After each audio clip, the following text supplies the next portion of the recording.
Bersama kami di live update, kita beralih ke Jawa Timur, Saudara.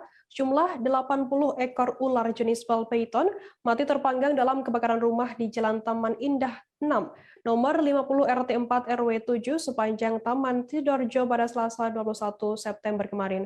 Puluhan ekor reptil ular tersebut merupakan koleksi peliharaan milik Satria Puji Wijayanto. Selama ini ia dikenal sebagai pecinta hewan reptil ular jenis ball python sejak beberapa tahun lalu. Untuk mengetahui informasi lebih detailnya sudah bergabung bersama kami wartawan dari Tribun Jatim. Ada Luhur Pambudi yang akan memberikan informasi lengkapnya untuk Anda. Halo Luhur. Halo Firda, selamat siang.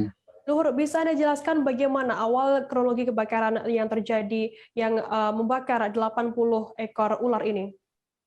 Oke, untuk informasi yang kami himpun mengenai insiden kebakaran yang terjadi di sebuah rumah warga, yakni sebuah rumah di daerah Kecamatan Taman Sidoarjo, jadi bukan di kota Surabaya.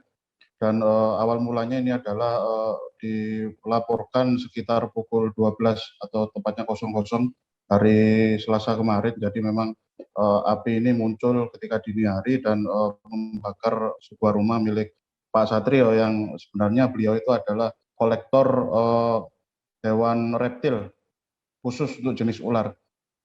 Dan insiden tersebut ditangani oleh pihak pemadam kebakaran dari kota Surabaya dan bukan dari pihak Kabupaten Sidoarjo. Seperti itu, Firda. Lantas bagaimana penanganan dari kebakaran oleh pihak PMK sendiri?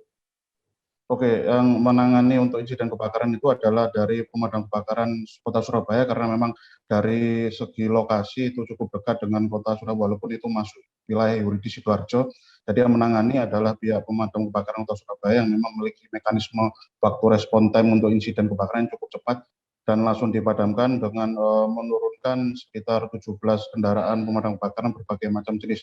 Jadi insiden tersebut ternyata diketahui membakar hampir keseluruhan koleksi ular piton atau reptil yang dimiliki oleh si pemilik rumah atau yang bernama Pak Satrio. Macam itu, Firda.